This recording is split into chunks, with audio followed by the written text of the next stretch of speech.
What makes Burna Boy stand out for you? Weed. Are you serious? Also his cars. He has very nice cars. He has I think that was Rolls Royce Down and a Lamborghini. Yeah, but you know that is all lifestyle. I pray a lot. I fast and I pray a lot, especially when I'm unsure of a lot of things. And I get a lot of questions saying, like, Claire, yeah, you pray, you're Christian and whatnot. You work in the entertainment industry. Yeah. The entertainment industry is very devilish. Let's just be truthful here, right? When you become a mother and you bring a child into this world, that is truly a defining moment. And I just want to give props to all mothers out there. You guys are like, yeah, y'all are strong beings. You have to really be strong. And how does it feel to be pregnant? Because from what I heard is when a woman is pregnant, yeah, they have the same feeling that men have when they have a hangover from heavy drinking the other night. What? That's the first I'm hearing. Oh. Women feel like how men feel when they have a hangover in the morning. Yeah, when they're pregnant.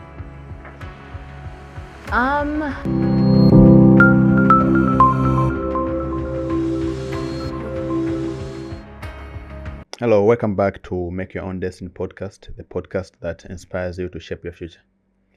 Today I'm with a very special guest. Her name is Karolyn. Claire. Yeah. So I'll read her bio right now. So Klaire Karolyn is a multi-faced professional in Tanzania creative industry, excelling as a creative director, entrepreneur, and an artist manager. She has managed artists like DJ Joozey and played a pivotal role in events such as Straight Up Vibes and Zanzibar Seafood Festival.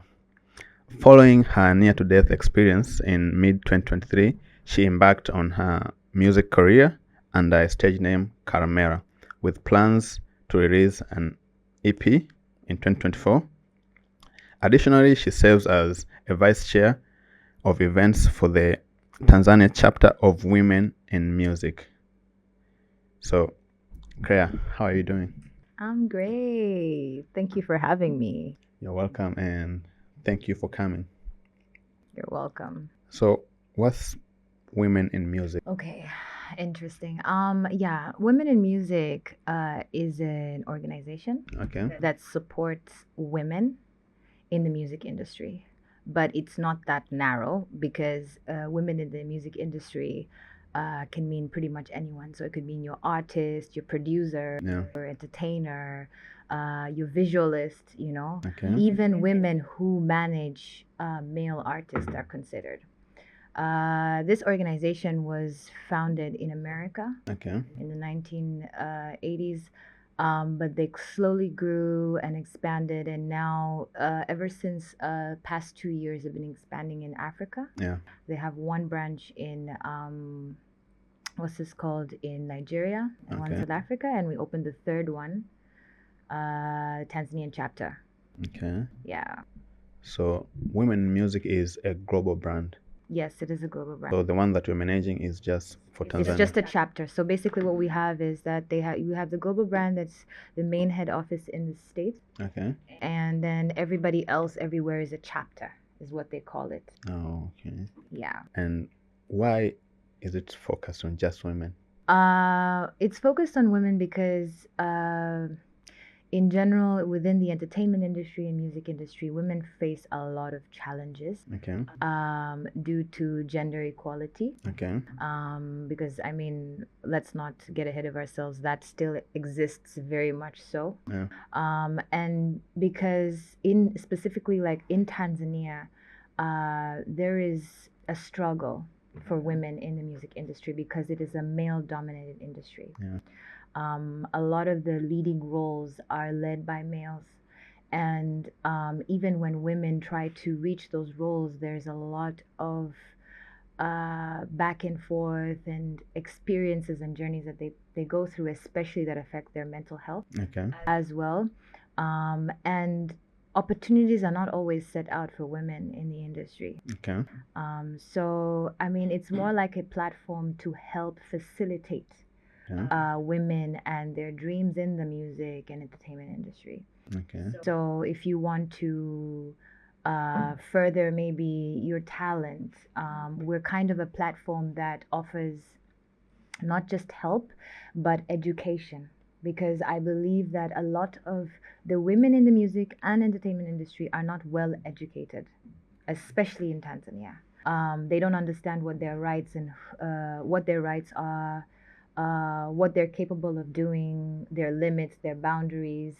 Yeah, so it's basically an educational platform, but as well as a platform that opens up opportunities. So it's like a network, a web of networks. So anybody who is a member for women in music gets connected to a huge worldwide web of opportunities.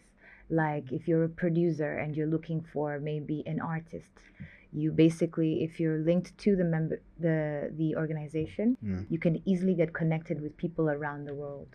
And that's also where I get some of my connections as well. Okay, that's really nice. And I was surprised when you said it's women in music. So I was like, do you have men in music?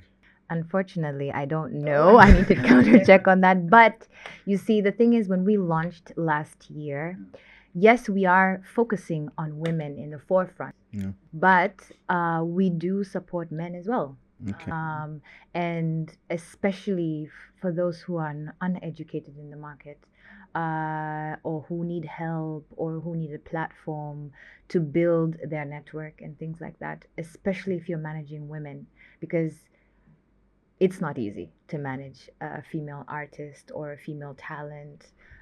That's also another nikesi kingine, but those are just the smaller things that we do. But we're also responsible to hold workshops and hold events that can basically offer a platform for females that want to grow in that space.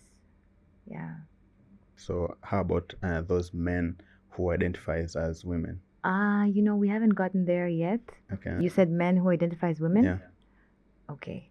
We have a title for that, right? There's a title for that. Okay. Right?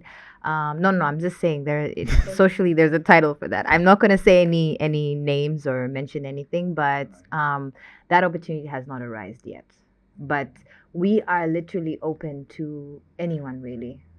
Yeah, we have had some men come through, especially people who are in the industry, interested about it because they also want to learn from the perspective of us as women, because the Women in Music organization in Tanzania is just a chapter, and the chapter is led by 5 head vice chairs. Okay. So there's the chair, the vice chair, then there is the vice chair of events, which is I am. Then there's the vice chair of communication, and who else? Vice of communications, vice chair of events, vice chair of what else? Marketing. So we're a handful of us, and basically it is our responsibility to help build the industry through insights of women. It's a business or it's an NGO? It's an NGO. It's an NGO, okay. It's purely an NGO, yes. Although in order for you to sign up, there's a small fee. Okay. Because that caters to us being able to cater to them as well. Because we need to hold workshops, we need to hold events, and different platforms that can cater to whatever it is that we're trying to push, or whatever agenda that we're trying to push in the industry. Yeah. I mentioned a lot about you, but there's a lot more that I haven't mentioned. Yeah. So for people who don't know you completely, can you share a bit of your story, your background? Where are you from? How was the childhood like? Oh, that's like 3 questions in one, man. Okay, so where do I start? So generally, my full name is Caroline Klaire. Okay. And I'm known as Klaire publicly. Okay. If you look for me on Instagram, I'm Klaire Karolyn. Still the same name, but a little bit of a twist. All right. And I'm known publicly to manage artists. Okay. And do events as well. You do events management. However, professionally, I am a marketer and a creative director. Yes, I have worked in the industry for almost 15 plus years. Okay, wow. I started at a very young age. Yeah. I grew fond of the music industry, entertainment in between my journey, because I went to school for marketing, but my main focus was purely corporate marketing at first. Okay. However, as I was in my mid second year, I decided to embark on an extra journey as to add to my portfolio. So I have a minor in audio engineering and music production. Okay. So basically, I've fallen in love with the arts since I was young. I was always into drawing, and my dad just generally, he's not an artist, but he used to love making art and painting. So I used to sit at home watching him, paint, and it just inspired me a great deal. I was pretty young. I was about between the ages of 6 and 7. I remember, as I recall, firstly. Okay. And that's where my passion grew for the arts. However, living in Tanzania and being brought up by Tanzanian parents. Yeah. I mean, yes, my parents are mixed. My dad is half Irish, half Tanzanian. My mother is half Greek, half Tanzanian. But wow, amekulia Tanzania. Okay. So, but my grandparents are from Europe. Okay. So growing up in a Tanzanian home, with Mirana Desturi, the way we've been brought up, the arts was not something that is very accepted, if that's the better way to put it. So I struggled a little bit when it came time to choose what I wanted to do, when it was time for me to flee the country and do my thing, go to university. And it was a struggle because my dad supported my love for art as well, because he loved art, but he did it as a hobby, and he didn't see like a future in it at that particular time. Okay. And what he wanted was the best for me, and he wanted me to become a pilot, actually. However, I went the other way.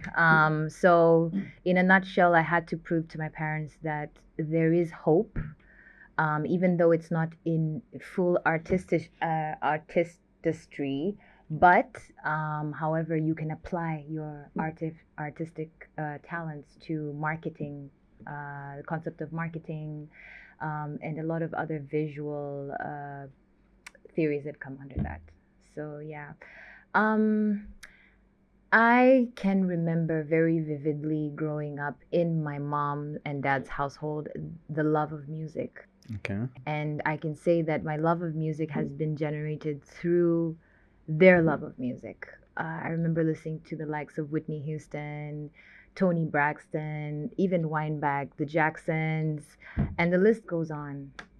So our home was very, very vibrant, and music was one of the staples for that as well. And I was surrounded by a lot of musical talents as well. I have uncles who are DJs. I don't know, legendary John Matlow, Okay. DJ John Delinga Matlow, and my other uncle who is John, and he used to be like a DJ back in the 70s, Okay. when they used to groove back. So that's mainly where my love of music and interest came from as well. But my parents never thought that I would embark into a serious journey in the music industry. And I never thought either, but times change. Behind the camera, we were talking about you having a family, having 2 kids. Yeah. So, what has been the most defining moment in your life? My goodness. I don't have one defining moment. I believe that life is defined by a series of moments. Okay. But I can say the most heightened moments that I can point out are mainly 3. Okay. First of all, when you become a mother and you bring a child into this world, that is truly a defining moment. And I just want to give props to all mothers out there. You guys are like, yeah, y'all are strong beings. You have to really be strong and be grounded to really be a good parent. Okay. However, just going back to that question, so the first one is my first defining moment is when I truly became a mother for the first time. When I had my first son, and right now he's 15 years old. Okay. I was young. I hadn't gotten to the peak of pursuing my dreams, and I so happened to fall in love with someone. Yeah. And because I am a true believer of Christ and a Christian, so other options were not available to me or were not an option. So I had to pause my education at the time. I had to delay, actually, not pause. I delayed my education for some time so that I could, go through that process. And then after that, I went back to school. Okay.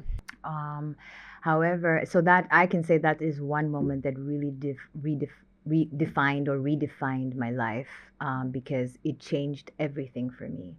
It changed my aspirations. It changed my goals, my visions, future. That is one.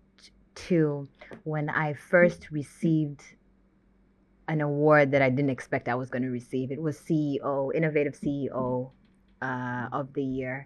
That was that was last year. Yes, that was last year.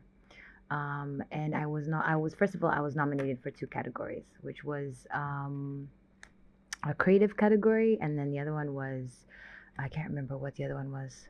Events. Yes. And at the time, I'd already been doing a lot of events. Okay. At some time back from 2020, 2017,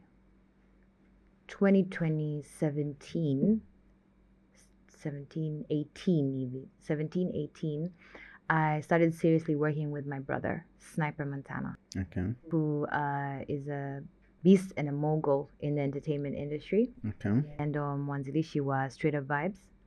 Ila backtracking, tulianza pamoja. Tulisoma pamoja.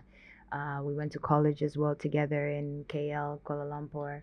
So we started out doing mini events out there, and tukaungana na Watanzania wenzetu in East Africans because we were abroad. Yeah. So we wanted to connect with our fellow East Africans, and it kind of just started out as a hobby type thing, and yeye ndo akaiendeleza. Sisi tulivyorudi Tanzania, that's when everybody kind of dispersed and was doing their own thing, and then later on we came together, and he started bringing us together individually, and then officially in 2018. No, even before that, there's a lot of like subtract jobs that I would do for him, but at the time I was working for an agency. So my experience goes way back, and just working with Straight Up Vibes allowed to open up doors for me. Okay. Working with international artists, learning how to bring an international standard to Tanzania and when it comes to experiences and events. Catering to brands as well, learning to work with brands, and that kind of emphasized as well in the marketing journey that I took when I came back to Tanzania. Okay. I'm also a self-renowned visualist, which I like to call myself. It's not an actual technical word, but I have created that word for me, and I would take it anywhere. But honestly, that moment I received the award, that was also another redefined moment for me, and that allowed me to see things differently. That literally, like, the world is your stage. You're capable of anything. I had gotten a lot of support. I honestly didn't take it that serious, but yeah, that showed me something, and that also opened up doors for me as well. So while I was working at Straight Up Vibes, my third redefining moment, I can say, that really like changed things for me was when we did the Burna Boy concert in 2019.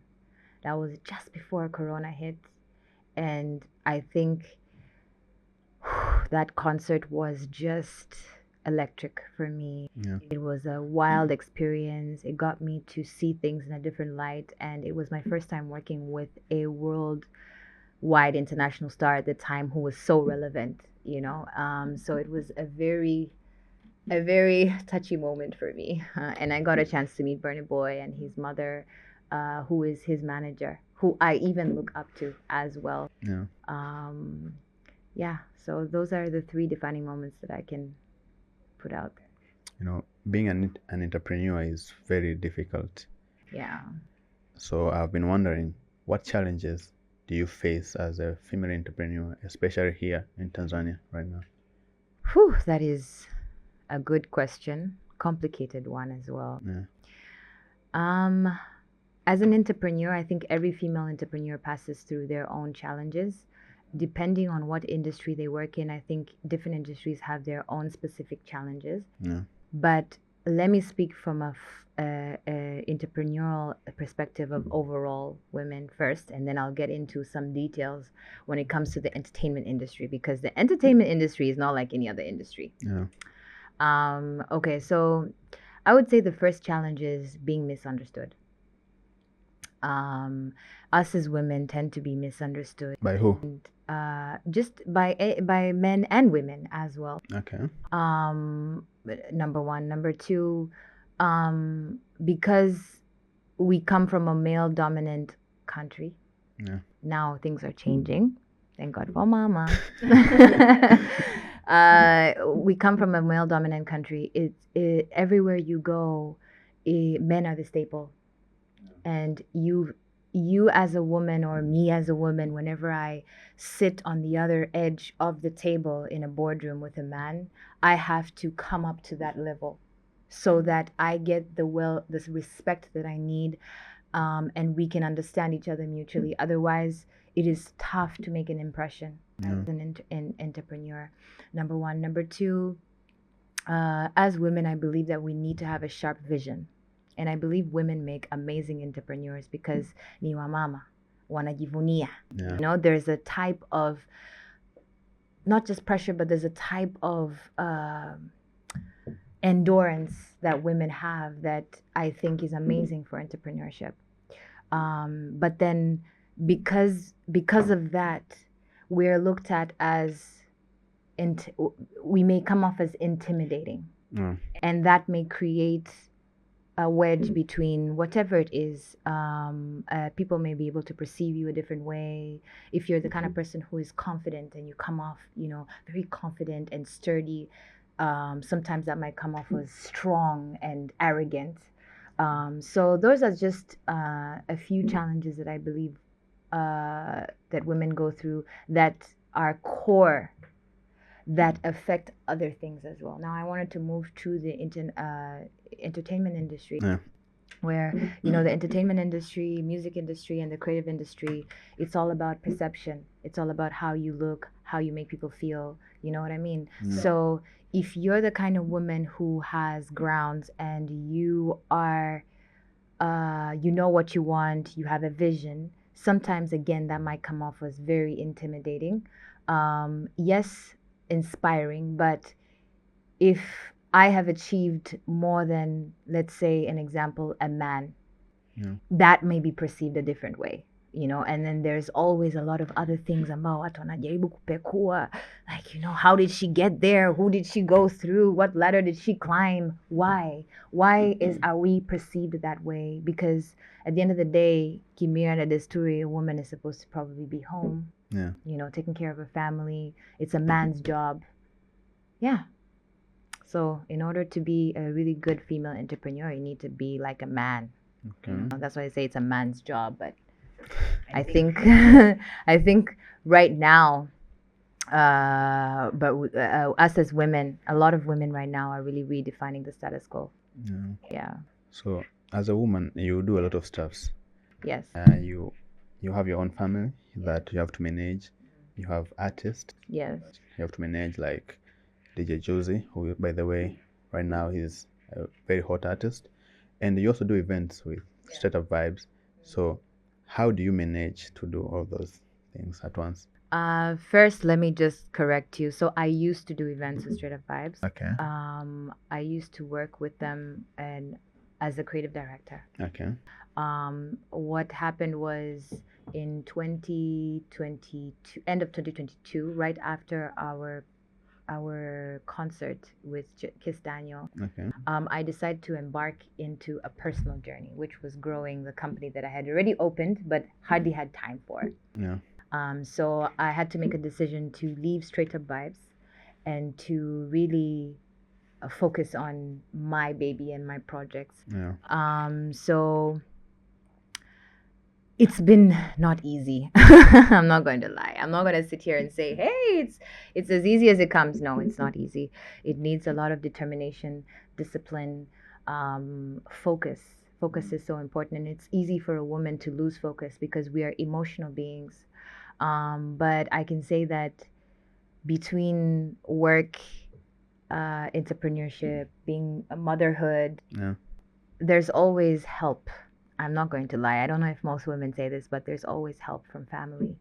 And honestly, I'm for the first time, I'm shouting out to my mom. My mom, she has like been my biggest supporter, as well as a couple of other friends on the side. And I truly believe that when you have a close, tight circle that supports you, Yeah. that is your firm foundation. So as a mother, as an entrepreneur, as a businesswoman, as someone who manages artists, it's not easy, and I do have my breakdowns at times.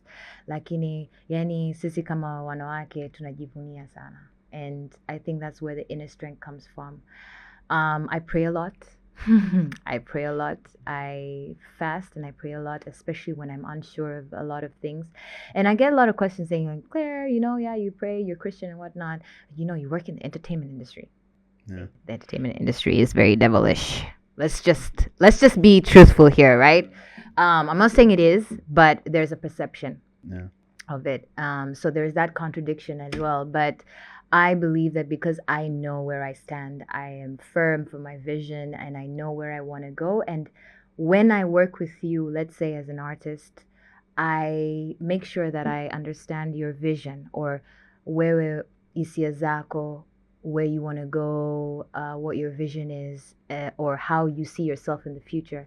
And I help navigate you in that journey because as a music artist, it also, to some extent, it's a little bit like mothering. Yeah. Yani hapa, you have to do a lot of mentoring. You have to do a lot of, there's a lot of conversation, and that's how mentoring is done. There's a lot of grooming as well. A lot of the artists that I help manage, for instance, apart from Joozey, Yeah. like underground artists or DJs, some of them don't have the confidence that you need to be on stage. So there's that journey that you have to constantly build them and encourage them. You are their biggest supporter. Anyway, come on, you decide to be a manager. For anyone out there who wants to understand what it takes, it's going to take all of you. All of you, because you're going to have to do character building, you're going to have to do mentorship, you're going to have to be their shoulder to cry on, you're going to have to be sometimes, the bad cop, because there's certain things that you cannot agree with based on the business aspect. No. Music or talent is not as simple as people say, mina kipaji naenda kuimba nini. Utaimba, utatoboa, but what about the business side of things? How do you make a living out of it? It's a career. So there are certain things that need to be taken seriously. Kuna utaratibu na vitu kama hivyo. We are used to seeing the artists that have management perform better than the ones that they don't have any management or any manager. Yeah. So I was wondering, you as a manager for artists, what role do you play? Like, what do you actually do for the artists to make sure they move forward? Okay, so first of all, it depends on the artist. Okay. What they're looking for. Yeah. Na wao wanahitaji nini, because not every artist has the same desire or want or need. Okay. So the first thing is kuunderstand yeye anataka nini na yani yeye journey yake anataka kwenda wapi, where do they want to reach, what's their vision. Okay. Let's say they're new and they don't really have a vision in this. Mimi, I'm just an artist. Then what I do is I set foundations for them. For instance, number one, an artist needs to understand what their brand is. Yeah. And I, as a marketer, I specialize in branding. Okay. Corporate branding and personal branding as well. So that means, from your look, the way you look, how you do your hair, how you walk, how you talk, all of that is part of branding. Okay. So I contribute a lot when it comes to that. Sometimes I even create the brand for them based on how I see where their vision is going. So I don't tell them exactly what to do, but I guide them. I give a guide and say, you know what, you want to go in this direction, this is what you need to do. You need to start building this. You need to start working on this. You need to start having vocal lessons. You want to be more of a live performer, you need to do this. So it's a lot of it has to do with kumjenga msanii. Yeah. And then there's the business aspect where you have to understand where you want to go or where you want to take your artist, and if they are targeting the local market or international market, how does that resonate with the business? So there's a lot of smaller minor details that us as managers have to follow up on, like copyrights and all these things, distribution, where's an artist going to distribute their music. If it's a talent, let's say like a DJ, then I have to look at what kind of music do they play, who do they pull, or who do they want to pull, where do they want to perform. Are they a club DJ or a festival DJ? Are they a DJ who's aspiring to become an artist and a producer, or are they just a DJ ambao yani happy go lucky tu, yani sehemu yoyote tu, inategemea. So, but then also I don't always listen to the artist. I'm not gonna lie. I don't always listen to the artist. I listen to listen, but when I say listen, meaning I don't always do what they want. Okay. Why? Because I believe a manager knows best, number one. Number two, as long as they are delivering when it comes to creating music, because that is their main focus, right? Creating music, then step aside and let us managers handle the rest, with the guidance of this is the vision and this is the direction we're going in. So it's mainly like a lot of it has to do kumjenga msanii, cha kwanza, cha pili, to be able to foster them in the right direction, create collaborations, make sure that in the back end everything is clean, clear, songs are uploaded well, the distribution understands what the plan is. So there's a lot of nitty-gritties when it comes to the business itself. But yeah, it's not as easy as it sounds. You probably have artists or people who are aspiring to be artists that are watching right now. Yeah.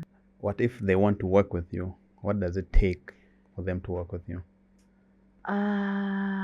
Okay. It depends. Yeah. And honestly, I love to work with people who already have embarked into their journey, because that already proves to me that, number one, they have a drive. Yeah. I like to work with artists who have a drive. Passion is one thing, and having a kipaji and knowing that you own a kipaji, but if you don't have the drive to get there and push yourself, the first couple of steps, then it's going to be tough to work with you in the future. So this is the first thing that I normally look at. The second thing is, do you really have what it takes?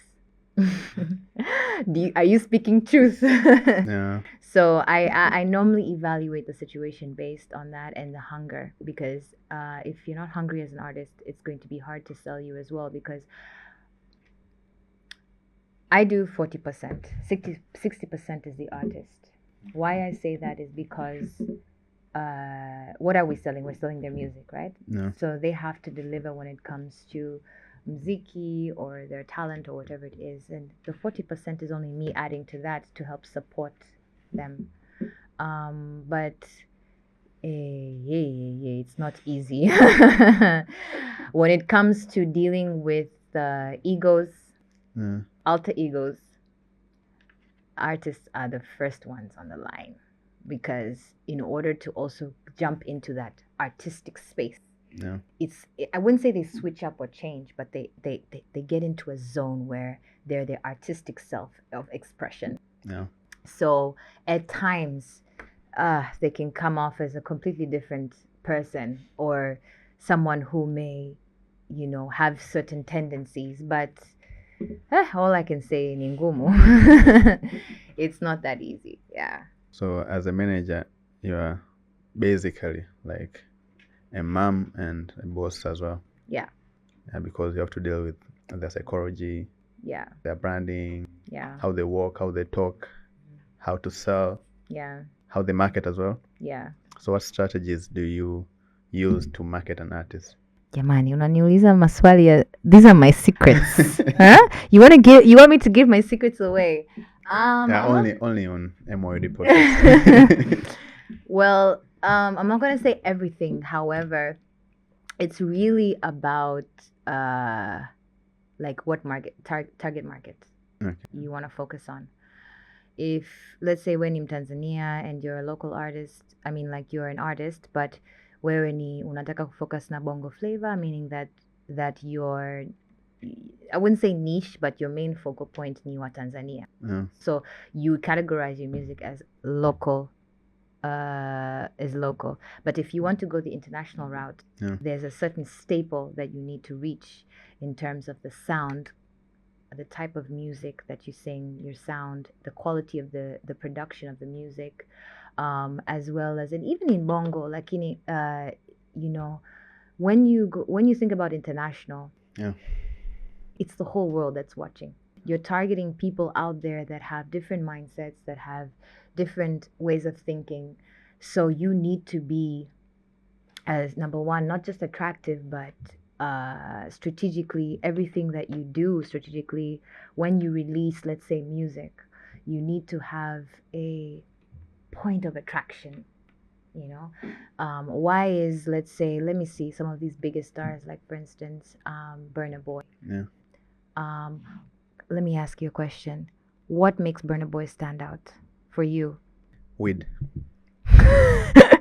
Are you serious? Also his cars. He has very nice cars. He has I think that was Rolls Royce down and a Lamborghini. Yeah, but that is all lifestyle. Yeah. What about the music aspect? The music aspect, I love his songs because not all of the songs, but there are some of the songs that I can really relate to. Okay. Relatability. Okay, fair enough. For me, the reason why Burner stands out is how he artistically inputs into his music and uses well-renowned legendary artists like Fela Kuti. Yeah. And that is, I can say that is one of his standpoints. And Iondo, when his music started taking a turn and he started sharing with people where his inspiration comes from, like Fela Kuti, and Fela Kuti was a world-renowned legendary superstar. Yeah, exactly. I believe that was his I wouldn't say branding aspect, but it was kind of like a pull for him, where he managed to capture the eyes of those who love Fela Kuti and his music, and love the traditional side of that music. Story. Yeah, and music. So it all really just comes down to, what is your selling point? What are you trying? What's your story? Because at the end of the day, like I said, it's a form of expression. Yeah. So kwa msanii ambao yuko international, kuna staples ambazo inatakiwa, kwa sababu hapa Mbongo wewe kama ni mkali, wewe ni mkali tu, people will accept you, right? Yeah. But I feel that when it comes to the concept of the international industry, there's so much underlining layers to look at. I spoke about what the focal point was. I spoke about branding. I spoke about your team. It is so important to make sure that you are well connected. You have a team that understands what impact you need to create. Another artist that has created a huge impact at such a short time is Tyla. Yeah. She's so young. And I'm picking her out because kila mtu anamjua sasa hivi. Yeah. She's young, vibrant, but she wasn't pop locking like that in South Africa. She was accepted internationally and then accepted in South Africa. Okay.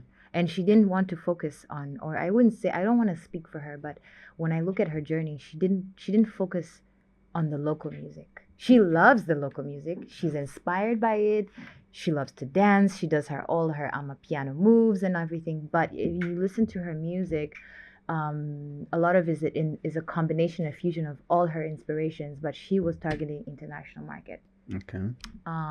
So it all depends on kwa msanii, it all depends on what their vision is. Lakini obviously msanii anataka kutoboa nje. Every msanii, si ndio? Yeah. Lakini let's be real. Do you really have what it takes in terms of your talent? Do you have that international sound?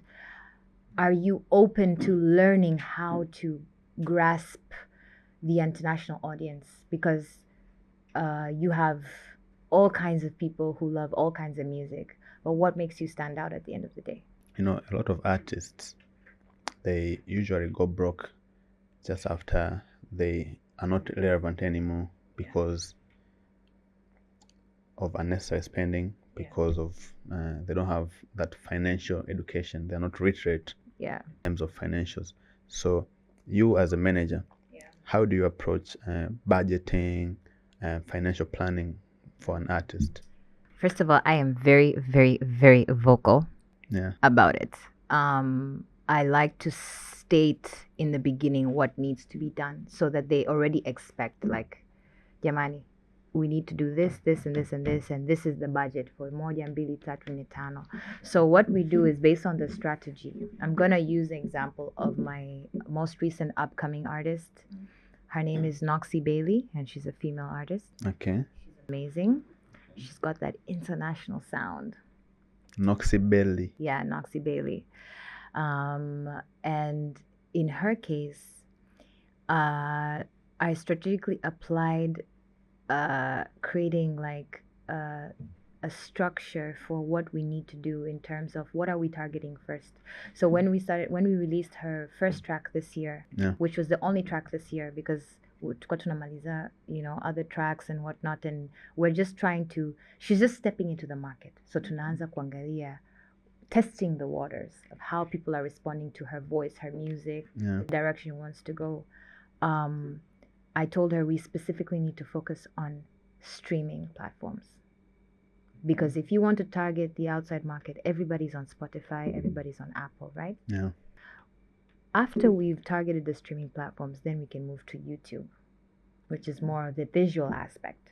So this is just an example I'm giving you of kind of like the direction that I moved in with her. And what we did for her first track this year is that we released it into the streaming platforms and we pushed heavily on playlists. So I had her listed on certain playlists that the outside market listen to.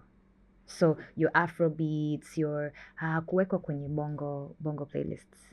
She sings in English. She sings in English. Anaimba pia kibongo, but right now she's focused on English with a little bit of Swanglish in there. Yeah. So you have influence to put her on playlists. Yes. Okay, that's nice. It's a little more complicated than that, but yes. Yeah, and I was just wondering, how much % do you take off an artist? It depends. For the earnings. It depends on what I'm doing, and it depends on what I don't do the same thing for every artist. An artist can come to me and say, hey Claire, nataka unisaidie na dili gani, nataka nifanye concert, nataka nifanye event. Okay. I need help putting it together, or I need help getting a sponsor. Okay. I mean, I'm relatively connected. Yeah. So I know how to go about those things. And unajua kwenye maswala ya kutengeneza event, you need to have a concept around it. Yeah. Mtu mwingine anaweza kuambia mimi sijui nianze wapi. Na kipaji, najua na hii platform, you want to use it and this is what I want to do. So in that instance, the agreement is different as compared to someone who says, oh, I want you to manage my music. So there's different aspects of managing an artist. Okay. And that can resonate to the business side as well. Because unaweza ukakuta kwamba I'm managing an artist, but I'm not managing the artist per se, but maybe I'm managing some of his projects. Okay. But still, I'm still dealing with the artist. You see what I'm saying? So there's different levels and different areas of management as well. So I tap into a lot. Depending on what the requirement is. Okay. Yeah. And until today, you still do events, right? Yes. Do you have any event that's coming? End of this year, we were supposed to, but unfortunately it's going to be moved to next year. However, kuna moja ambayo iko kwenye works. Maybe not maybe. I don't know. I'm not sure. But I just came from doing an event with a collaboration with this gentleman called Tariq. He has a brand called The Branch City. Okay. Yeah. They've been doing quite a bit of events recently, and they've picked up quite well. So we brought in Mikasa from South Africa. It was held at the Warehouse Arena, and that was just this summer. Yeah, but technically this year I've kind of been a little MIA because I recently gave birth to a bouncing baby boy, who actually was born premature. And this month we're celebrating a premature day, as well as this is the NICU month, which is where most of the babies are kept if they're born premature, to help support them. Yeah. What does it mean by saying a baby is born premature? A premature baby is basically a baby who's born before its actual time or predicted time. Okay. Because normally pregnancy is supposed to be a period of 9 months. Yeah. But if your baby is born within the 9th month, that's a natural birth. Like, it's a natural, and that's not considered premature. But if they're born, let's say 8 months or below, it's considered a premature birth. But premature births can come up based on various things, complications. Labda yeye mwenyewe mtoto ameamua kutoka, because some kids just don't like being in the womb for long, and they come out very okay. It's just that a lot of premature babies are born in what can I say? Very few are born in natural birth. Yeah. A lot of them are born through cesarean C-sections. Yeah. So they come out into the world like it's not the natural way.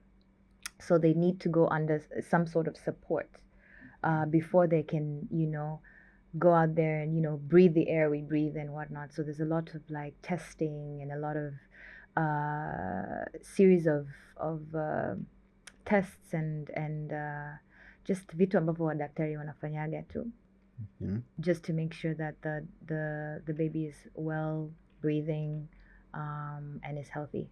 Yeah. And was that the near to death experience that you had in 2023? No. What was it? Oof. The near death experience was last year. Yeah. Right after I finished working on Seafood Festival, after we launched and finished the final event. Remember that event? I was feeling very sick that particular day, and I remember that was because Seafood Festival is 2 days, and that was the final day. Okay. And that was the day that Mario was performing, so it was a big day. Yeah. But halfway through the day, I started feeling kind of sick, and I felt like I wanted to throw up. And at first, I just thought it was the stress and just one of those things. So I didn't really take it seriously, because I believe a lot of women go through fatigue that affects the physical body. Oh. Like me. So I thought it was because of fatigue, but unfortunately by the time I got back to Dar on Sunday, because the festival was on Friday and Saturday. Okay. Came back on Sunday. I took a chill pill. Kawaida nikirudi kutoka kwenye event, all I want to do is just rest and sleep. So I had a good night's rest. But then I woke up the next morning feeling very out of it, lightheaded, and I went to the doctors. I had a full checkup, and I was feeling a little like, what do they call it? Like seasick or morning sickness. Like I wanted to throw up. So I was like, oh, I'm pregnant. What's going on? So I said, you know what? Let me check. So I checked. I found out I was pregnant. But you didn't know before? No, I didn't know. Okay. And I was like, okay. So then, what happened? That same day, wakanifanyia mavipimo vingi. They tested me out. Yeah. And unfortunately, they were like, oh, there is nothing wrong that we see. Maybe, you just have morning sickness, or went into nyumbani, go and rest it out. If anything, call us. Yeah. So nikaenda kama kawaida, nikaenda nyumbani. I rested it out, but still I was feeling off. But the first day went, the second day, again, I woke up in the morning and I was feeling a little bloated. Like my body was feeling bloated and my feet were feeling a little swollen. Okay. So I went back to the hospital. And I went to the same doctor and I was like, listen, doctor, I think there's something up, there's something wrong. I don't feel myself. And she was like, okay, let's have it checked. So then I did an ultrasound and like, no, it seems fine. You know, you seem okay. She confirmed like how many weeks the baby was. And then after that, she sent me home again. Okay. And I stayed home for about another day or so. And then the next day now is when everything just went haywire. I was literally at home. It was like around 8 o'clock, usiku. I was chilling on the sofa. They gave me some meds for the sickness, for the morning sickness. So I was taking that. And I was about to get up and go in pakua. I was going to have my dinner. And as I was getting up, I literally just felt lightheaded and fell to the floor instantly. Pop. But I was not unconscious. I just fainted. And then right away, like my dada, my house help, because she was there with me, came, and then my son came, and they're like, what's up, what's up? And I was like, help me out. And then I felt this sharp pain in my belly. It just come all over me, like it was crazy. I couldn't even get up and walk. Yeah. And I was like, oh, maybe I'm cramping. So I told them, get me up, help me get up, and take me to the bed. So they took me to the bed. And I was there, I was lying down, I was trying to take it easy. And then all of a sudden, the next sharp hit. And it hit again and again and again. And I was like, oh my God, this is not happening. Maybe I need to twist myself a little bit. Like, I was in denial. Like, maybe this is just a sharp pain and I'm overreacting or whatnot. But in my mind, in the back of my head, there was something telling me that you need to go to hospital now. But I was kind of like putting it off a little bit, putting it off. Yeah. And then it calmed down for like a good hour and a half.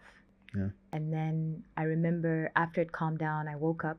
I got up out of bed slowly. And I needed to use the toilet. So God, as I was heading to the toilet, I fainted again.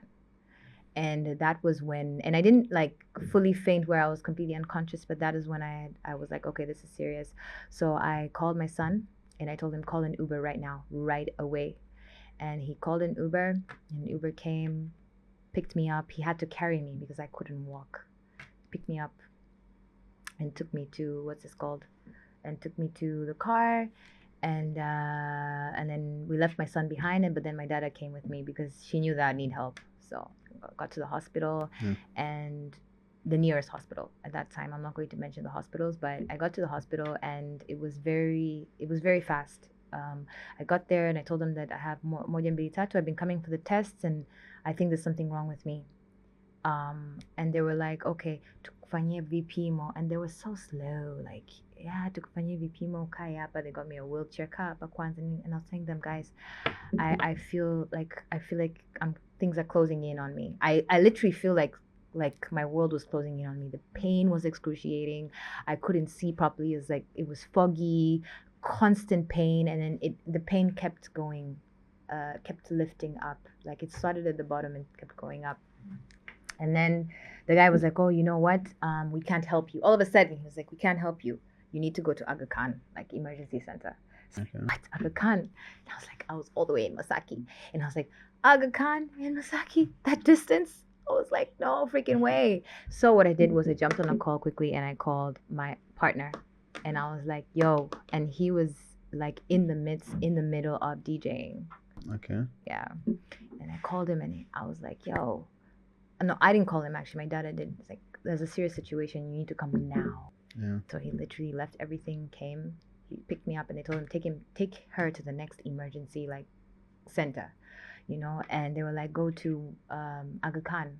But then instantly it just made sense to just go to Safeys, which was so close by. So I got rushed to the emergency and literally they caught it in time.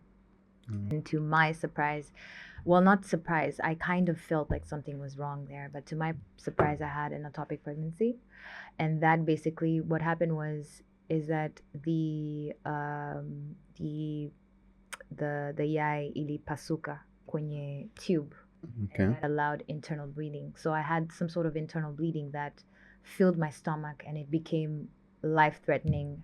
Literally, they had to cut me open within 30 minutes to remove like all the excessive blood that had been bleeding through my system. And yeah, and they saved me. But by God's grace, honestly, I believe that God gave me a second chance. God is good. Yeah, God is amazing. Yeah. So how does it feel to be pregnant? Because from what I heard is when a woman is pregnant, they have the same feeling that men have when they have a hangover from heavy drinking the other night. What? That's the first I'm hearing. Oh. Women feel like how men feel when they have a hangover in the morning. Yeah, when they're pregnant.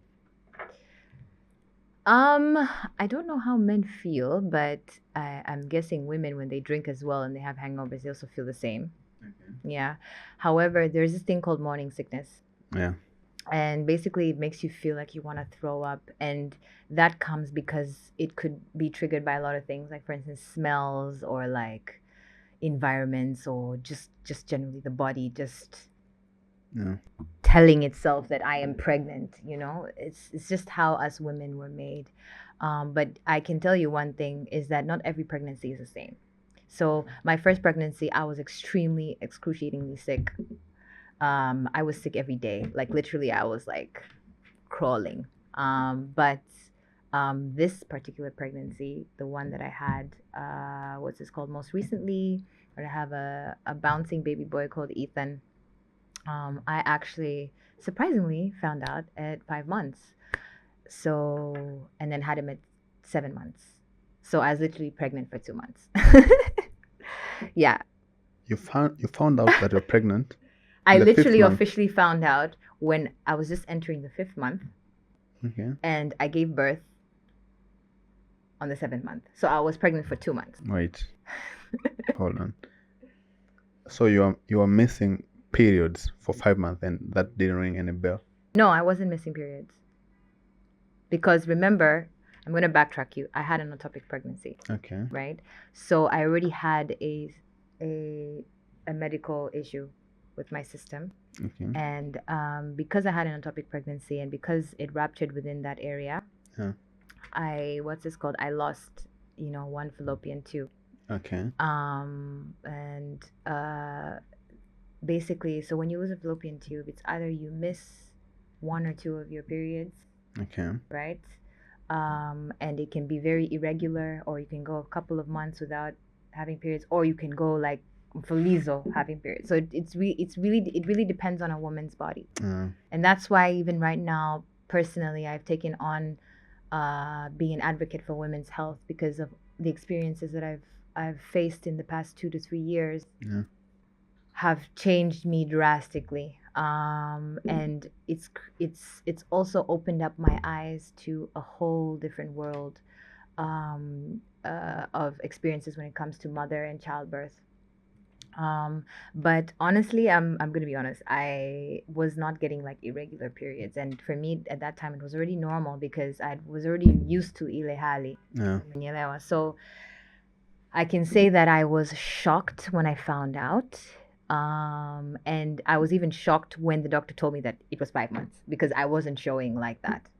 I only started showing heavily at 6 to 7 months. Like, little did I know that at 7 months, like at the end of 7 months, towards the end of 7 months, I would be giving birth. So yeah. So you gave birth early. Is it because the child wanted to get out, or? No, because of my previous condition. Okay. It was quite a delicate situation where my pregnancy was literally like a very tender issue. Okay. And I had to undergo bed rest to be able to assure that the fetus grows well, because of the complication that it created in my womb. Okay. Yeah, so and also there was this case of placenta previa, which is basically, placenta previa is when the fetus covers the area where the baby is supposed to expel out of the body.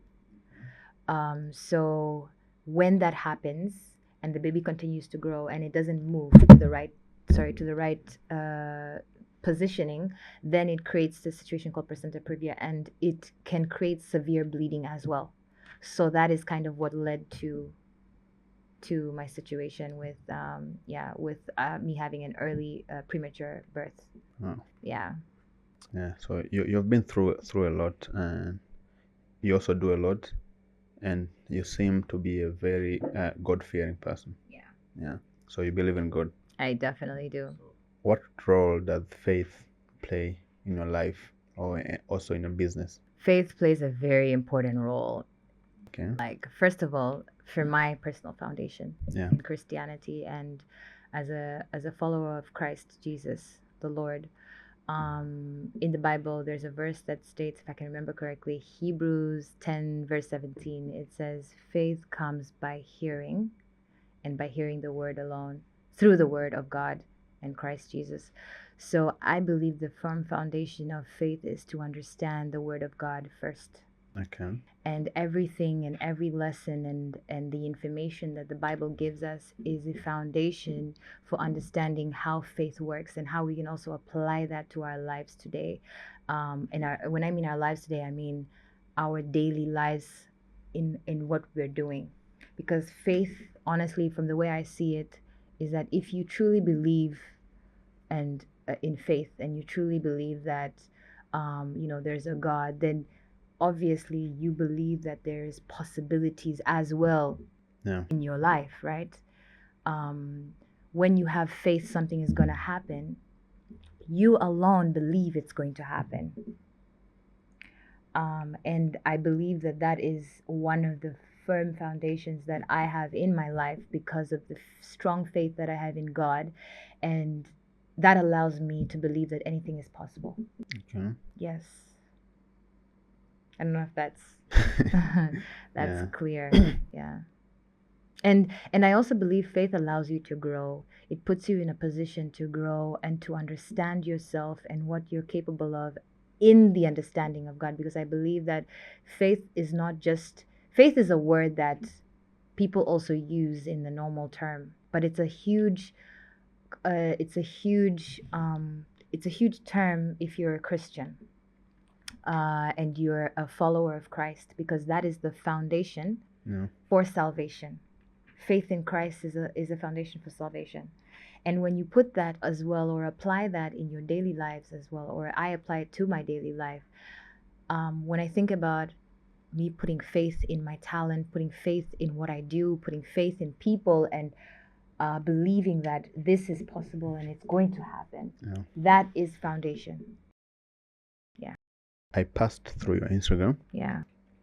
And I noticed that apart from you managing DJ Joozey, he's also a father of, is it Ethan? Yes. Yes. So I was wondering, what happened before what? I almost thought I bypassed that question. Umerudi tena nyuma.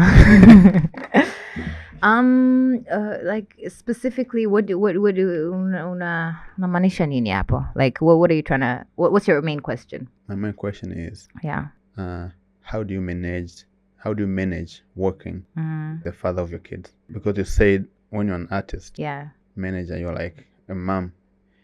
You always tell them what to do. Don't tell you what to do. So how do you balance the two? I think from the very beginning we have established that relationship. We were friends before I became his manager. Okay. And we've built that foundation of understanding, like, this is business and this is, friendship, family, whatever, name it. But there is a thin line that defines that.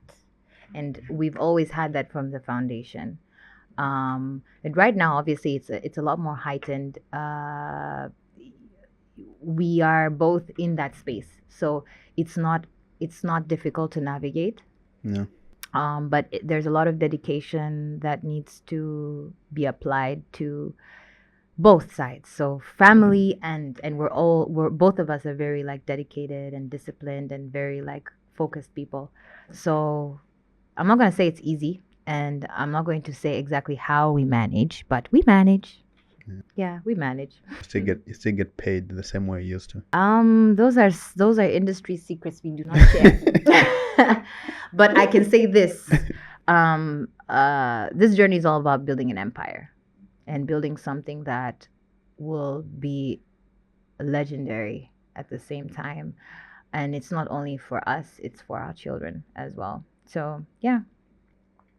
Yeah, right now there are a lot of digital platforms Yes. that have been rising, because the way artists used to distribute their music back then and right now is two totally different things. Yes. So how has that development and rise of digital platforms have an impact in your music and the way you manage artists, and also in your creative space as a creative director? Okay, a lot of questions. So I can say that it's made things a lot easier. Okay. Because digital platforms is available to all.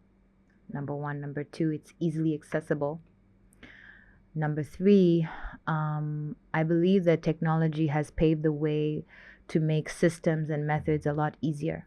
So once you have a structure in place, it's just about creating the magic, because music hasn't changed. The only change is the fact that, we don't sell CDs anymore. Yeah. There are certain platforms that you go to, you need to pay for subscriptions, or some are free, and then you have access to that. So with technology, things have become easier, and it allows you to focus on other things a lot more. When it comes to distribution, we have a lot of third-party distribution companies that we work with, things like that. So everything is systematic, but when it comes to the creative side, that is where, I think that's the hardest part. Yeah. Because before you put your music out there, you have to show people how creative you are. You have to show people what you can do, because that is what represents your expression, right? So I would say that we always go through the creative process first, understand what it is we want to do, what we want to create. Is this the direction that we want to go in? And then that fosters the plan, the marketing plan after that. Because I believe everything needs to be marketed a different way. So even if we release a song today that's amapiano, a song tomorrow that's R&B, it's a completely different strategy for both, right? Yeah. Playlists are different, the target is different. You might be targeting the same mass group, but when it comes to your niche, it's different. Okay. I might like an artist, for instance, but I don't like, let's say, certain type of music that they sing. Yeah. But that doesn't mean that I don't listen to the music. But their target would be targeted specifically on that niche. Ambao wao focus nayo. So it really just comes down to having a proper plan and understanding the vision, doing a lot of mood boards, understanding how to resonate, because that's my job, how to take a concept and an imagination and a thought, apply that to paper, expressing that on paper, and being able to have that come to life through imagery, videography, audio. Okay. And just that process itself is not an easy process, but once you gain experience and understand, or have a workflow, because I have a workflow. Okay. At certain stages, certain things need to happen. So, and I don't give it all away in the beginning, because I also test the waters. Okay. There's some people that I have tried working with, and unfortunately hatuweza kumaliza, hatuweza kuendelea, because not only strategic planning, but attitude as well matters. What is your attitude towards this direction? Can we work together? Tunaelewana? Is there an understanding and things like that? Do you believe I can take you to the next level? Because pia kuna watu wengine wanasema labda amefanya kazi na huyu ametoboa. Ukikaa naye kumuuliza, hey, because I've asked a lot of talents, like why do you want to work with me? Kwa sababu na mimi nakuona unafaa tu, na mimi nataka nitoboe. Like there's no substance to that explanation. That's why I have to start. Some of them don't know how to explain themselves, but I have to start trying to dig information to be able to understand huyu anaelekea wapi, na does he really have a future with me? He may have a future, but maybe it's not with me. So I don't work with just anybody and everybody. But I'm always up for collaborations. I'm all about collaborations, because I believe that the industry is full of collaborations, and successful collaborations make a huge impact. Yeah. Unajua wasanii wetu wa bongo Yeah. wanadharaulika sana. Yeah. Especially on the global stage. Yeah. I remember there was one time I was in a club in Istanbul, right? They would play songs that Tanzanian artists are in the song. Let's say they would play Burna Boy and Harmonize, for example. They would only play the part where Burna Boy is singing. Yeah. When it reaches to Harmonize, they always cut it out. Yeah, it's just like, let's say, whatever the song is, or Yesley, Yemi Alade, Harmonize, they always play one artist. But when it comes to Tanzanian artist, they cut it off. You'll never hear a Tanzanian song being played unless maybe you pay something. It's very rare. You're saying being played where exactly? In the clubs, let's say abroad. Uh-huh. Unless maybe you are a Tanzanian, you're there, and you'll be like, okay, I want these songs to be played at a certain fee maybe, right? So what do you think Tanzanian artists should do to be more respected in the global stage? Good question. Okay, let me backtrack to you. Kwanzaa, have you been on the outside clubs? Have you been to any clubs outside of Tanzania? Yeah, I've been to Kenya, Dubai, Turkey, Malaysia as well. Yeah. So your experience is that, like Tanzanian music is downplayed basically, right? Yeah, most of the time. Yeah, unfortunately, because we are not there yet. We don't reach the staple, and tunajaribu sana kufika pale. Yeah. Lakini tunasahau kwamba kuna vitu vingi ambavyo vina contribute kwenye success ya international artists. Okay. As much as some people say, oh, language is not a barrier, but it is kind of a barrier. Okay. You may sing, there are certain countries that languages, various languages are accepted, but the universal language is English. Yeah. So, cha kwanza, hatuimbagi Kiingereza kwenye nyimbo zetu sana. Yani ndo kwanza tumeanza. Cha kwanza. Cha pili, the mentality of the people behind them. It's so important to be able to understand how the industry works. Let me just say that a lot of the managers that have come into the scene or who are working with artists are based on what they see and what they see and what they know. They're limited to that. Okay. Sio kwamba they're educated to do like artist management or they're educated in marketing and whatnot, lakini wao wanajifunza kupitia experience. Lakini bado kuna vitu vingine hawajui. There's a whole science behind the music industry, especially when it comes to the business aspect of it. And this staple has been created internationally by huge labels like Universal Studios, Sony and whatnot.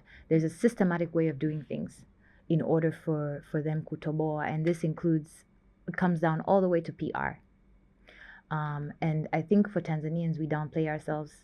We don't do enough research to be able to cater for the right crowd, to be able, our music is accepted internationally, lakini it's not, like you say, it's not played.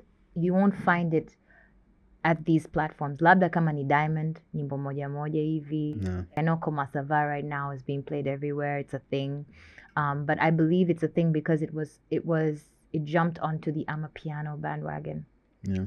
As opposed to mziki ya Kiswahili au ya Kibongo flavor hasn't been fully accepted internationally. It has been accepted, but it hasn't haijatoboa kivile. Why are we not on those huge stages? Yeah, we have. Diamond has been to Vanessa Mdee, Diamond. They've been to these platforms like Afro Nation, right? But how were they treated, number one? Were they put on the small stage or the big stage? Were they treated like the msanii they are, or they were treated like your underground? So all those things, I know watu wataniua wakisikiliza hii hapa, but those things matter. Yes. And how you're perceived, because pia na wao wanakutana na wasanii ambao wana teams. They know what they're doing. They're well educated. Unakutana sometimes na msanii Mtanzania hajui hata, like they've been releasing music but they don't know how the game still works properly. Wanajua tu watapost tu nyimbo kwenye Boomplay, watai-upload. Yeah. but they'll do it through a third-party application or distribution like Ziki Media. And in order for these organizations to still lead in the industry, they cannot give away everything. If you know what I mean, right? No, I don't know what you mean. You don't know what I mean? You can't give away your secrets. Okay. You want to be a leading pioneer, or you want to be able to control a certain markets, or be able to let's talk about the actual terms here.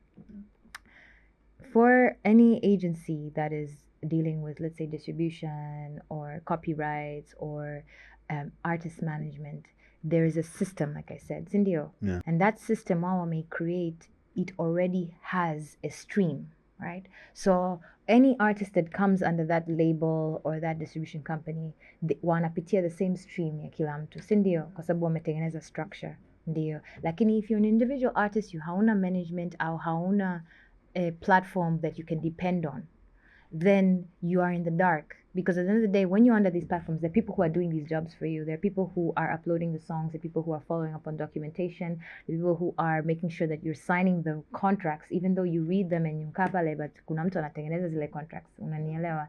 So it's really about understanding the market and doing your market research. Now wasanii, a few of these upcoming Gen Zs, they're smart. They're doing their research, wanajaribu kwa nguvu zao wao wenyewe. And that's the future of music right now. And that's the reason why streaming right now, streaming and playlists and all is huge, because it's self-sufficient. You know, you upload your song, hata wewe mwenyewe kama unataka kuwa msanii, kesho unaweza kufungua account ukupload nyimbo. There's no one stopping you. You just need to make sure you have your license yako ya muimbaji ambao utaregister na, you know, Kosota na it's Kosota and what? And Basata. Make sure that umejisajiri, because obviously you'll be earning money through that, right?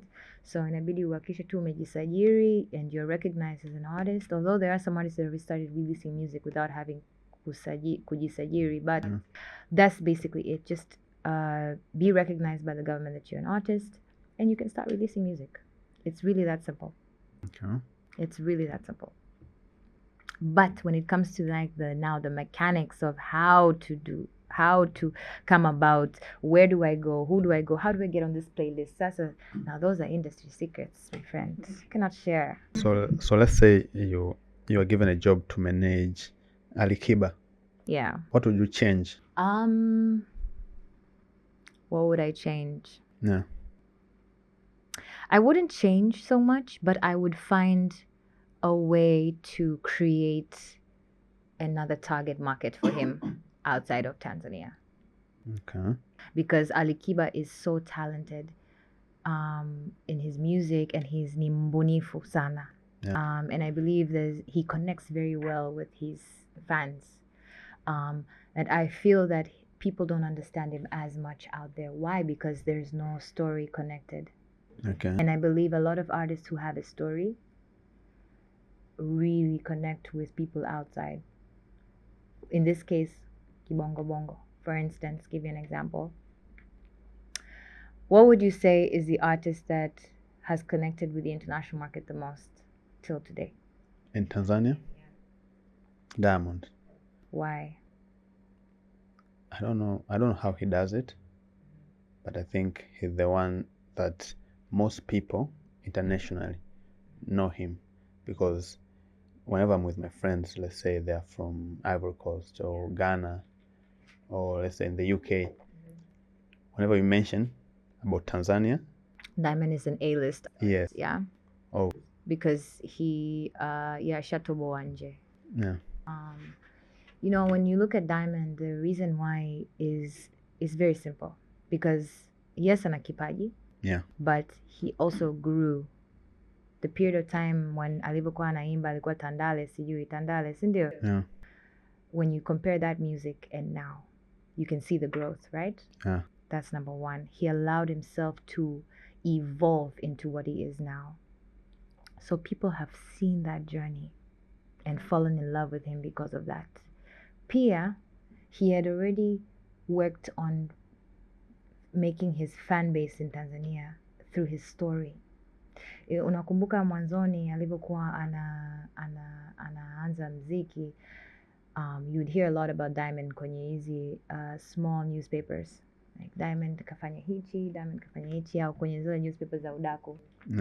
Kila siku. Yes, kila siku. Na hiyo pia ni kama strategy. It's part of PR. You know, people want to be entertained. He's an entertainer, right? People want to be entertained. So I believe that Diamond alishtukia the methods that our fellow international superstars use back then to gain attraction, to gain publicity, and to gain that interest that people want to know what's next, what is he up to, skendo gani tena, you know. And unfortunately, that are some of the tactics that artists use. But they build a story through that. People see their growth. And then I think Diamond right now has a really good team. When he decided to add on one more manager to his team, see, he has two main managers, sindio? Okay. Kuna Babu Tale na kuna Salam, sindio? I think that opened up a lot of doors for him, because he was able, it's not easy to be managed by two managers, but he was able to see perspective from another point of view that this other manager brought to the table. You know, and having those two managers work together has created a balance, you know. And I also believe that Diamond has a strong hand in his own work as well, and I make sure kwamba vision yake ambao vision, yani watu ambao wamemsurround and wanaelewa anachokitaka. And he's also very strategic in his music. Let's use this mfano wa Comment ça va sasa hivi. Comment ça va is hello, right? In how many languages did he use in the song? I think it was up to like 10 or 15. I think like up to 10 or 8, something like that. That song was strategic. Cindy. He targeted France, he targeted China, he targeted, you know, Comment ça va is what is French, right? What else? Ni hao, what's that? Korean? Is that Chinese? He targeted a number of international languages, whereas that is another method to be accepted internationally, where people feel like, oh, he's talking to me, you know, I feel this, I feel part of this. And music is all about expression, but it's also about giving back. If I touch you and I touch your soul, like hapa sasa hivi nimekuuliza, what do you feel like when you listen to Burner? Ikasema weed, when I'm smoking my weed and nini. Yani, you're being in touch with your emotions, sindio? So music's foundation is based on that as well. How do you make people feel? It's all about making people feel a type of way. Do they feel sad? Do you feel sad? Do you want to resonate? Do you want to talk about that experience? Do you feel happy? You know, do you feel angry? Do you feel like, you know, in love, you know, things like that. And that's what music really is about. Yeah. It's true, because I can say I really respected Diamond more when I saw his journey, like where he came from to where he is right now, that growth. Yeah, it's powerful. It's powerful because that means now you're taking it to the next step and you are making people feel like, you know what, he's also kind of normal. Like, you know, what makes him different from me and you is his drive. He didn't let his story stop him. He let it inspire him even more. So at the end of the day, I believe that when music has a story to it, however small or big the story is, that people can connect to you in a whole different way. And I feel that Ata Pia, with the diaspora that was outside wa Tanzania, proud that, you know, kuna Mtanzania wetu sasa hivi anaanza kutoboa nje. So that's why you find like Tanzanians, when they hear a Diamond concert outside, lazima, they have to go, because it's who they are, you know. He is a representation of what Tanzanian music is right now. And though it is evolving, because kuna Gen Zs wengi sasa hivi wanaibuka with you know, your mashups and your fusions of music. Donald Trump once said in his book, The Art of the Deal, that bad publicity is much better than no publicity at all. Publicity publicity or bad publicity is better than no publicity. Yeah. So all these artists that you talk the likes of Diamond being written in the newspaper, bad stories about him every single day. Do these stories have a more positive impact or a negative impact on an artist? And would you implement this strategy on your artist, let's say DJ Joozey? No, not really. I think that's what I'm saying. It really just depends on the artist and their vision. First of all, DJ Joozey is a DJ. Okay. Who's evolved into an artist, a producer and artist. Yeah. What's his name? Diamond Platnumz was fully dived into being an artist fully, right? Okay. And with the news blogs and all that has been coming out since day one. Whenever something happens or whatever, even if it's negative, a lot of it is created. Yeah. A lot of it is like manufactured. When we say it's not necessarily real. So how can it affect the artist if they know that this is not real? Natoa tu kitu hapa kuonyesha kwamba moja mbili tatu. Yes, sometimes there are real stories out there, but sometimes there are stories that are formulated and created kutengeneza a attraction. Do you believe that attention is the new currency right now? Yes, but no. At the same time, attention, the new currency. That whoever gets the most attention is the one that makes the most money. Yeah, not necessarily. Because if you don't understand your value, you don't really understand where you're going with that attention or whatever attention you're trying to create. If you don't know what the end goal is, then it doesn't necessarily guarantee you money. No. I just believe that right now we're in a very communal world where everyone is connected, right? So everyone wants to stand out. And it's not just for money, but it is for recognition. People want to be noticed for whatever it is, whether it is their character or their business or whatever it is. Kama ni msanii, they want to be noticed and recognized for their music. And most artists want to be on big stages. They want to be able to express their music and see how that feedback comes and what people resonate with. So I don't think it's purely negative, but it really depends on how the public takes it, to be honest. There's some certain unnecessary things that I, as my artist, I want to avoid, because I believe that even if there's no publicity, that there's always a way to publicly come out, because digital tools are literally at our fingertips. Yeah. And it doesn't always have to be negative, although unfortunately negative news makes the most waves, but very positive news as well does. I just think that right now, where we're going in terms of a generation, people want more positivity. So they're looking forward to more positivity. Like, and then you got your trolls who love to feed off of negative energy. So why not have both at the same time? So if you could collaborate with an artist, me personally, or you personally, whether it's a living artist or deceased, who would it be and why? MJ, of course. Michael Jackson. Okay. Actually, many. I have many. Yeah. Michael Jackson and Mariah Carey. Okay. Yeah. And Drake. That'd be awesome. But why I chose Michael Jackson, because Michael Jackson was a staple for many in the music industry. I grew up listening to MJ's records. I grew up to watching this child star grow into a phenomenal artist. And I believe his sound is so unique, and he tried to bring a lot of fusion to his music. If you realize, apart from just singing, his emotional, whether it's R&B or rock, he would rock it. Ani kama ni rock, R&B, old school vibes, you name it. MJ, always, every song he made was almost a hit. Actually, almost every song was a hit. Yeah. So definitely MJ if I move back into time. But now, currently, I don't know, man. Someone like Drake, put me on the map or something like that. Yeah.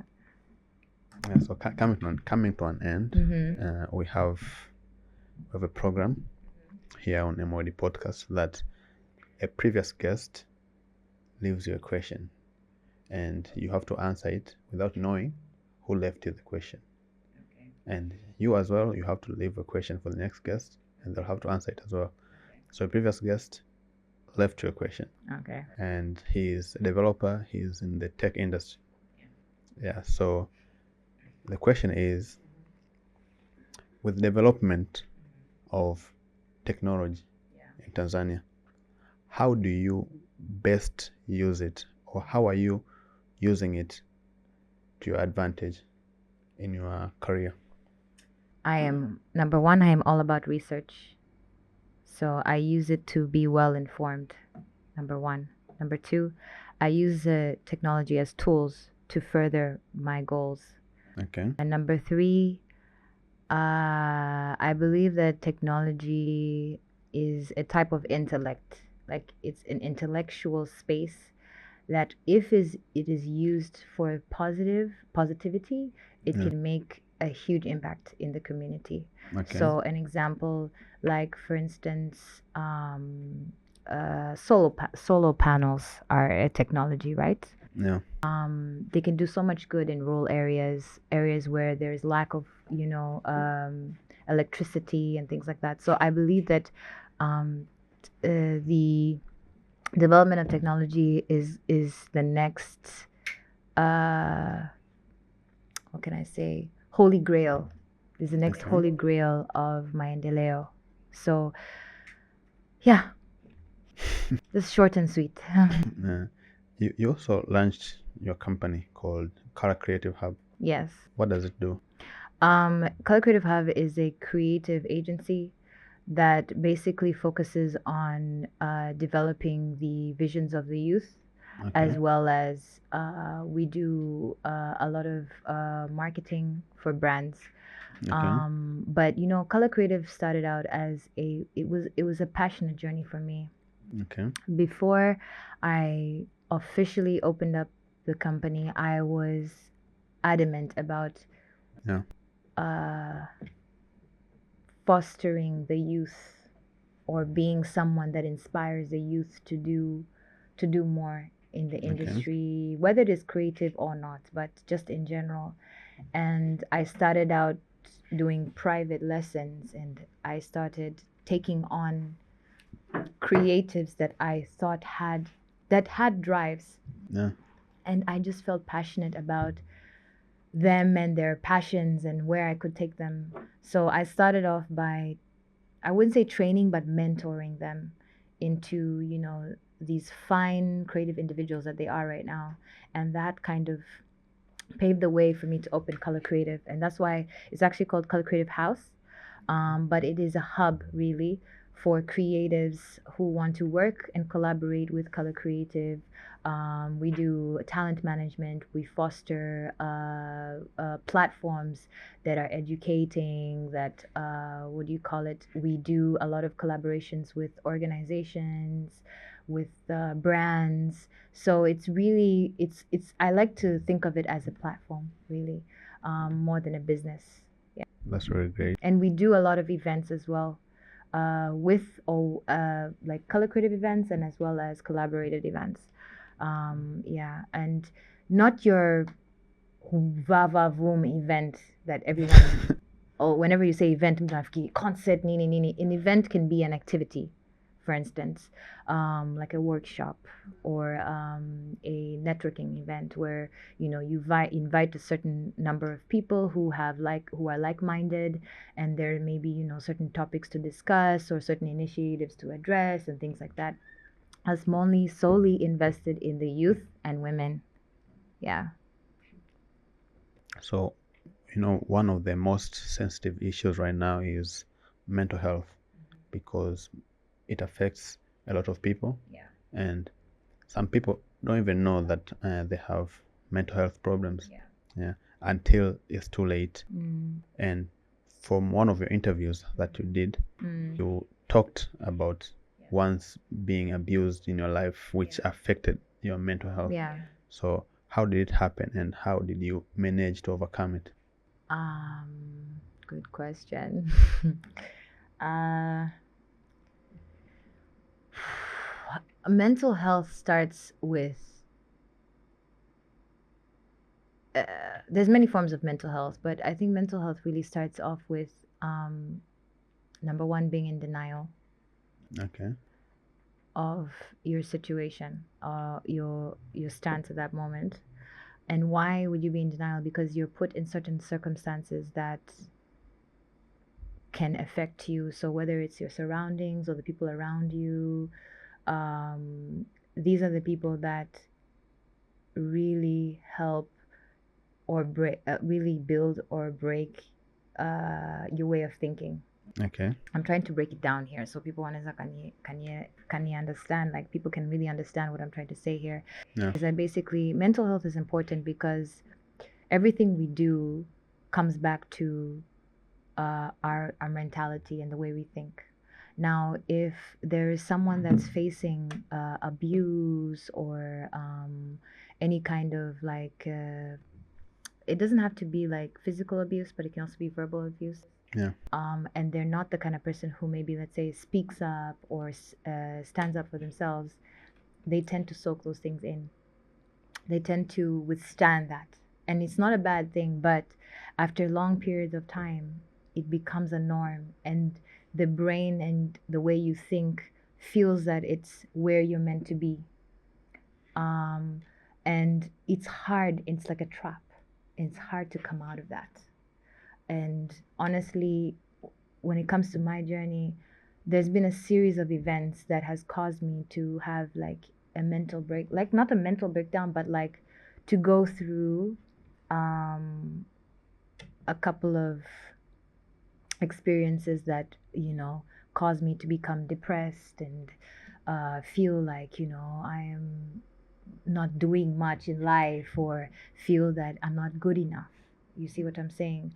And to heal from that, it requires you to understand that you are actually going through that, because I've met a lot of people who are in denial, like in denial. That's why I said in the beginning, I said that people who go through a lot of mental health issues are in denial.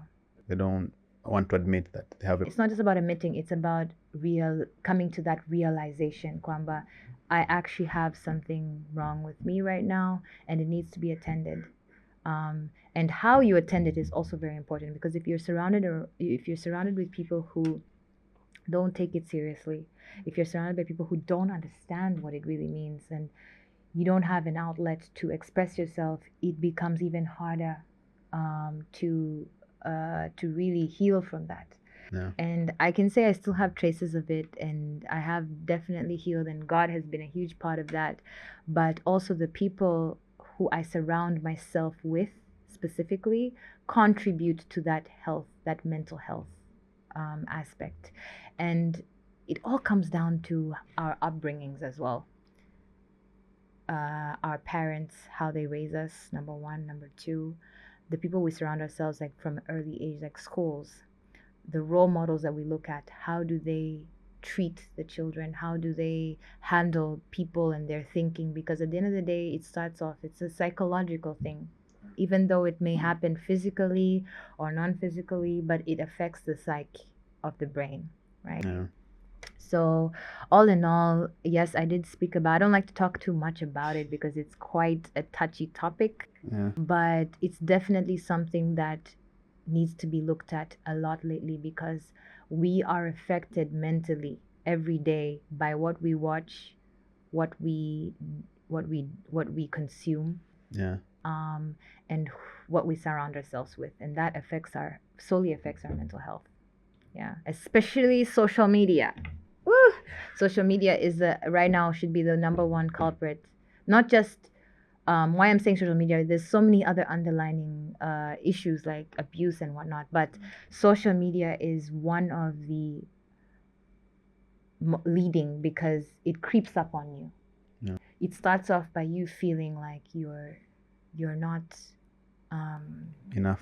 yeah, not that you're not enough. First you start feeling like I want to be like this person, or how come this person's like this and I'm not like this? Or you start comparing yourselves, or you start saying like, things like, I want to be like that person. And then you start putting yourself to higher regard to that person, and your expectations are like that. So small things like that can trigger mental health because of the insecurities that it creates as well.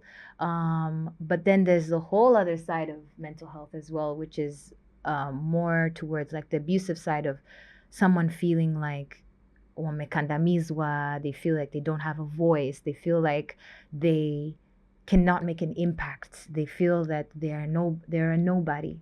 And both sides have negative effects, and one might be a little easier to get out of, the other one a little harder. But with the correct support system and the right people around you who constantly encourage you, who constantly are there for you, who constantly support you in a positive way, you can instantly get out of mental health issues. But it's not something that it just can happen and evaporate in one day. It's an ongoing process. So, winding up. Yeah. What question would you like to leave for the next guest that they have to answer without knowing who you are? I'm gonna make this one fun. Okay. How do you describe yourself in 3 words? Or is that too basic? Anyways, with that being said, it was nice having Klaire here, and I hope you'd come for part 2. Oh, there's a part 2. Yeah, when your EP comes out. Oh my goodness. I guess I'll be expecting your phone call.